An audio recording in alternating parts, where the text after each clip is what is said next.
Welcome to Bongezi. Today we are talking about how to get over the fear of public speaking.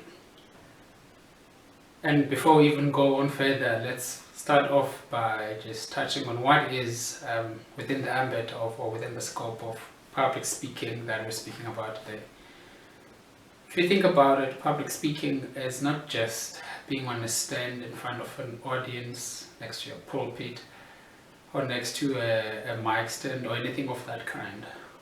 We do public speaking every day. Every time we interact in a workplace, in a meeting, and you must share your opinion or your view, that is public speaking.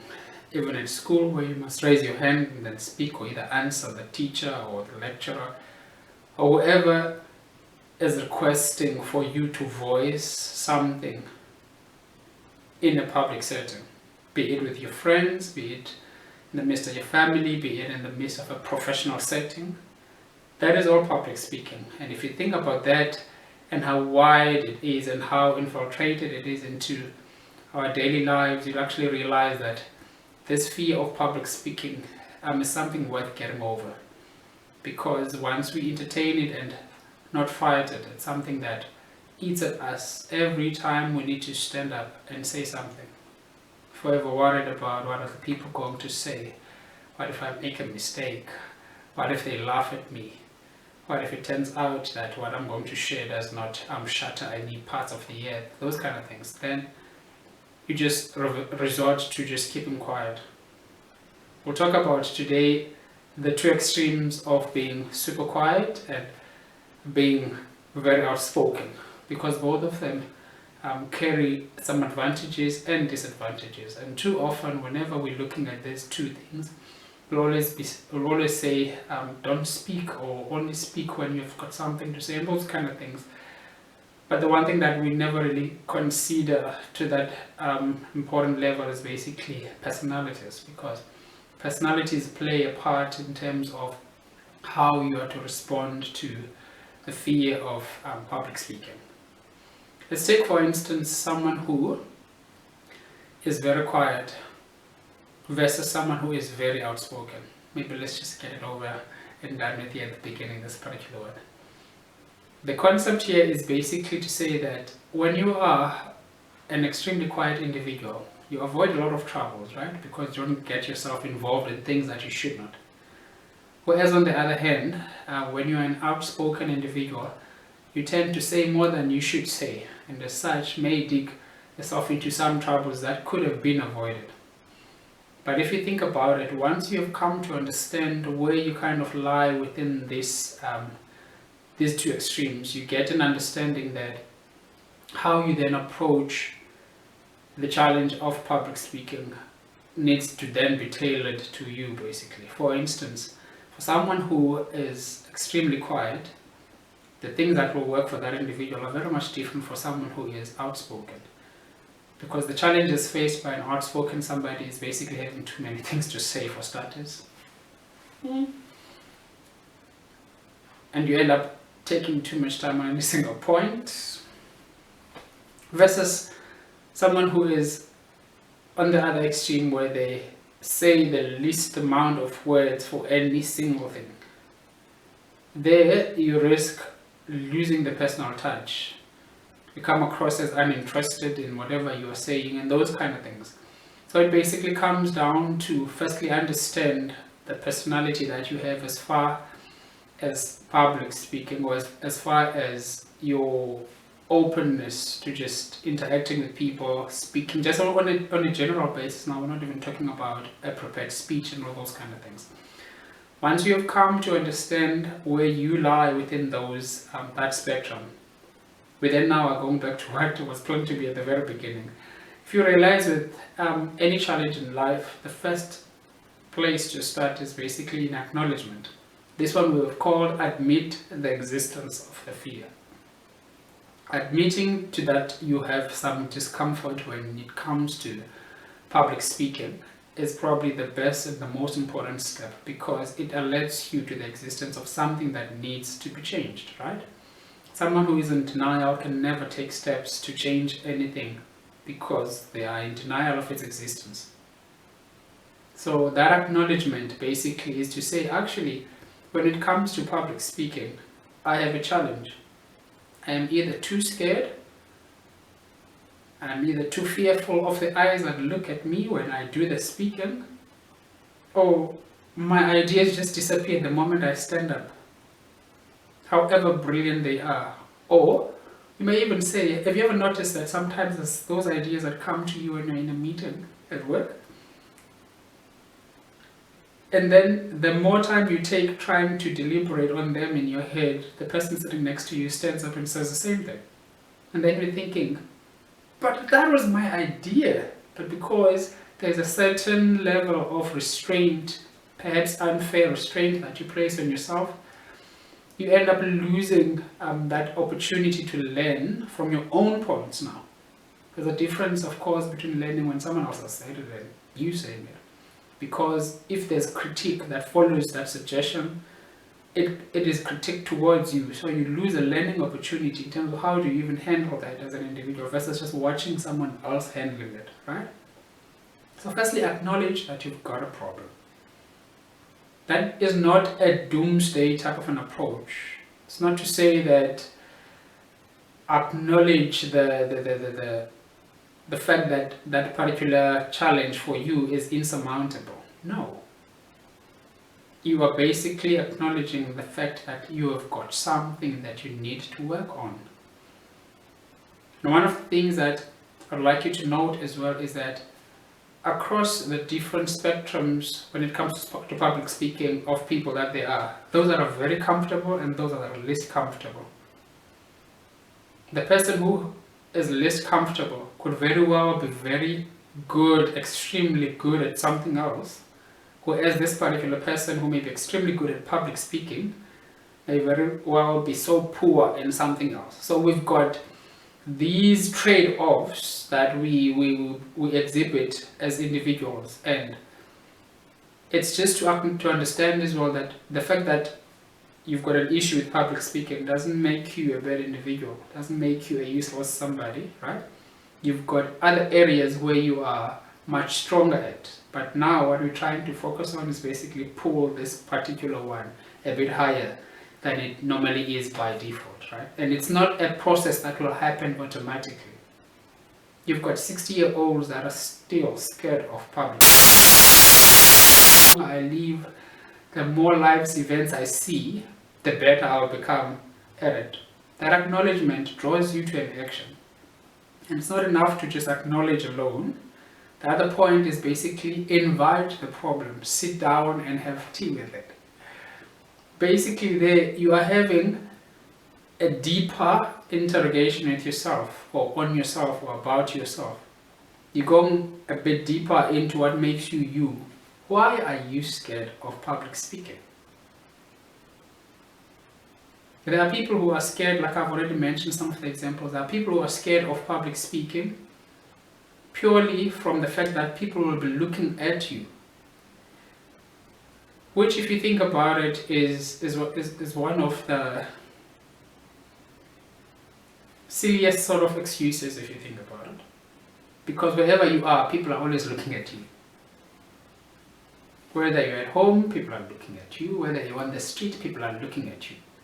Whether you want people to look at you or not, people are looking at you. So it's an unavoidable part of life, the concept of being looked at. So what I've said already and what hopefully I'm still going to say needs to just present you with tools in terms of how do you handle that, as opposed to trying to do away with it. You've got a certain makeup as an individual that you cannot just simply take and put in a box and put back in. It's not like clothes, it's your personality, it's the intricate part of who you are. So we're talking about invite the problem and have tea with it. And you don't have tea with people whom you are uncomfortable around, right? So it requires you to be quite vulnerable with yourself. Dig a bit deeper. What actually are you scared of when it comes to public speaking? Because believe it or not, other people are scared of the fact that what they may say may end up making them look like they're too good at something, right? So they don't want to let their light shine too much. It's gonna do damage somewhere. So let's keep it here. So let's restrain ourselves. Versus other people who are scared of public speaking because of I've got nothing to say, kind of a fear. Even when I prepared my points, the moment I sort of like pitch up or pitch in, they just feel weak. My convictions just loosen about that particular point, such that I regard it as something that is not worth even publicly speaking about. And that is not healthy as well, because it robs you of an opportunity to learn. Over and above that, it robs you of an opportunity to teach someone something. It robs you of other people experiencing truly who you are, because when you are comfortable sharing your opinions, you are comfortable sharing who you are, your thinking style, the things that you notice and the things that you do not. It basically brings you out. I had a conversation recently look up to, and he asked me a question that was to the fact of, how honest are you with yourself, Wonga? And it's a question that, yes, I answered at that particular point with, hey, I'm actually an honest person. I think I'm very honest with myself. But the deeper we went into what it means to be honest with yourself,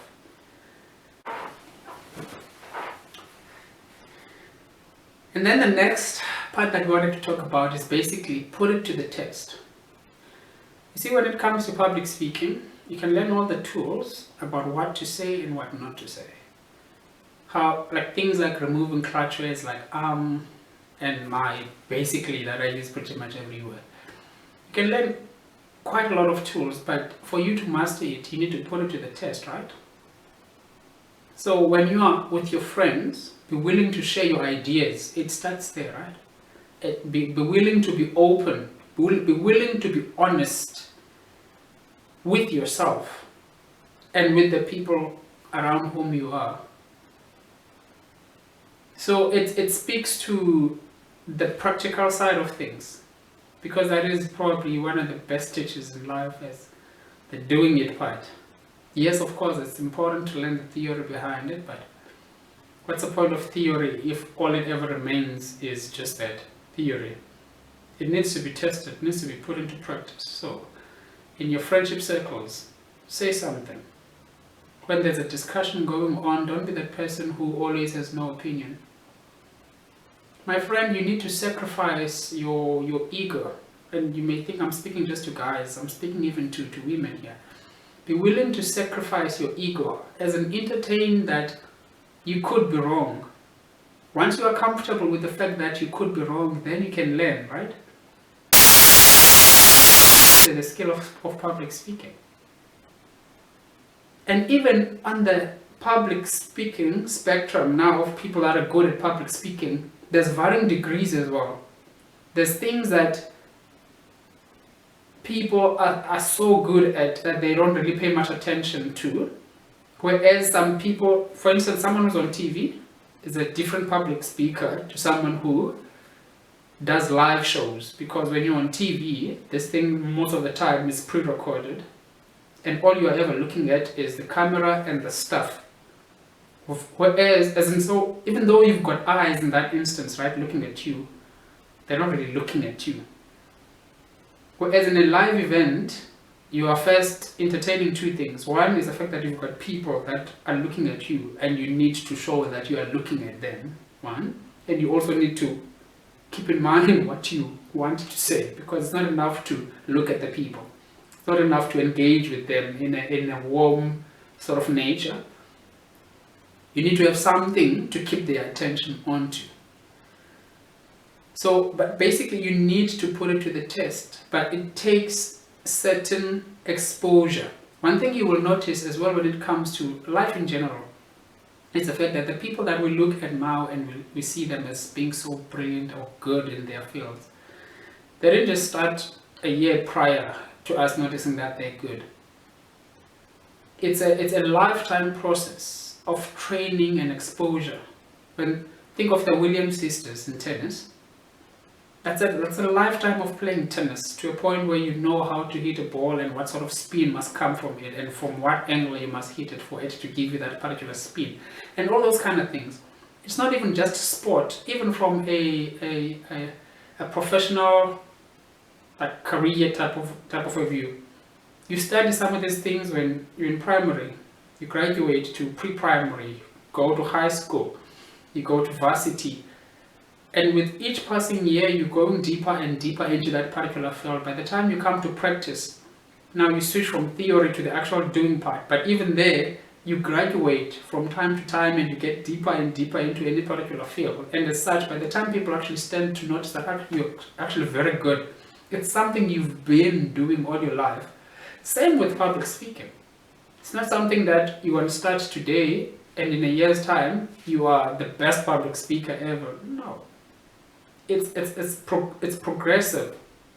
And even as it is progressive, it has certain intricacies now, depending on which platform, which field you want to be in, that you need to look into. For instance, you must be interested to people who are public speakers, right? If you want to develop that. Find out how they do it, because it's not, believe you me, it's not just pure talent, like something you do nothing about and you just were born with. There are some of the greatest public speakers. If you've watched some of the TED Talks or the speakers at TED Talks, you'll actually realize that most of those people that go there are not public speakers from a talent point of view. That people who have been trained, who have availed themselves to be taught, and then became better at it. So it's the same with whatever thing you want to do, but particularly today we're speaking about public speaking. So be willing to put yourself out there. And just on some, lastly, as we close, on things to note. One, we all have different, I've already touched on this one. It's a continuum. You are never an expert in something and you remain an expert. If you become an expert and you stop there, then you will lose that status or that level, because other people are learning and becoming better. So same thing with public speaking. You are never at a point where you've arrived. There's times where if you stand up before people and you say something, they give you a certain feedback that says that was actually very good, but when you're thinking about it in your own mind, you're like, what was I thinking, right? And that is something that you need to learn to live with. Be open to question yourself, because other people's thinking is that I'm always right. And if you're always right, there's not many things you will learn. So always question yourself. And lastly, for me, is probably the most important point. Do not be led by impulse. I'll make an example with soccer. I'll try and make an example with relationships as well, or even some other fields. When it comes to soccer, some of the best soccer players are people who just appear to have more time than the people around them to do the things that they're doing. If you've watched Lionel Messi dribble people, it's like he can see what people are going to do before time. If you come into the field of public speaking, there are people who, when they speak, it just seems like they've gone ahead of time and checked what will apply much more to us, or what we will like before they say it. Whereas it's not the case. It's a matter of interrogating within your own mind the things that you're going to say, how they're going to land, what sort of reaction they're likely to elicit.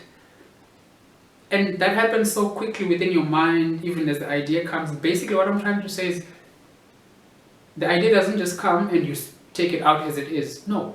You question how it's going to land. There, what you are doing is, impulse is there. We all have those things.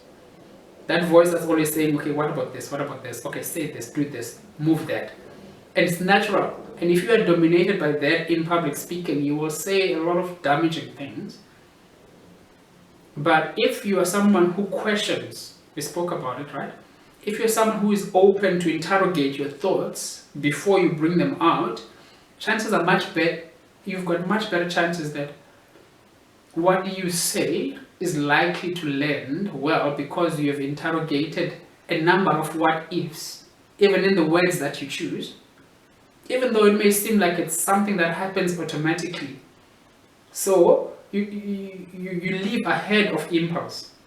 You take it as a degree further, and it's difficult for some people because we're lazy with talking, right?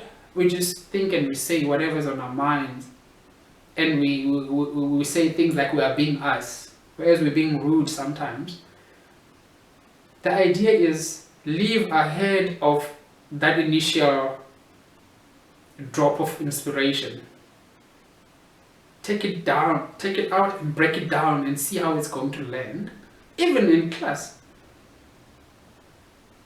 When you're asked a question, when there's something that you need to provide a response to, give yourself that extra second to just think about it, because that will help you over time build a particular, I don't want to say reputation, but a rapport or something that works for you. Because if you're someone who lives out of impulse, you will damage a lot of things. And lastly, lastly, is that be you. Gravitate towards fields, when it comes to public speaking, gravitate towards subjects that are better aligned to your personality. We spoke about personality earlier on. Seek to present yourself in as close a way to who you are. That's the be you part. I'm not saying just say whatever you want to say, just do whatever you want to do, no. What I'm saying is when it comes to public speaking, pursue speaking about subjects that have got a personal connection with you, because then there are certain jitters that are likely to just fall off just based on that level of passion that just comes from you having that interest in that particular topic. And also, embrace failure. I had something yesterday, I don't know whether it played it played a role in us putting this video together, but it was basically saying, or it was a thought that said, the practice environment is what gives you the right to test many failing sort of like instances. It trains you how to deal with failure. It's a controlled environment for you to fail. So if you do not put yourself through practice, you will be shocked by the types of failures you will then find when you're then in public, right? But if you do that in your own space, when no one else sees, or even if those that see are people that are much closer to you, willing to share their honest opinions, because that is rare as well. People just say, it's okay, it's good, hey, because people don't want to dig up holes in that relationship, because maybe it may not be as strong. So practice. So I hope today's session was quite useful.